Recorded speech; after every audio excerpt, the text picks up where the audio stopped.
اور جب ان سے کہا جاتا ہے کہ جو کتاب اللہ نے اب نازل فرمائی ہے اس کو مانو، تو کہتے ہیں کہ جو کتاب ہم پر پہلے نازل ہو چکی ہے ہم تو اسی کو مانتے ہیں،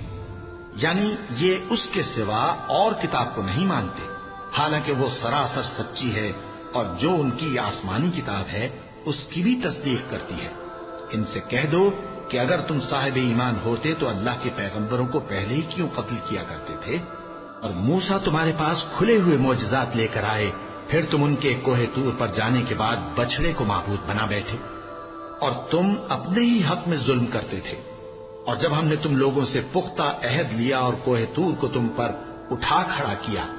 اور حکم دیا کہ جو کتاب ہم نے تم کو دی ہے اس کو زور سے پکڑو اور جو تمہیں حکم ہوتا ہے اس کو سنو، تو وہ جو تمہارے بڑے تھے کہنے لگے کہ ہم نے سن تو لیا لیکن مانتے نہیں، اور ان کے کفر کے سبب بچڑا گویا ان کے دلوں میں رچ گیا تھا۔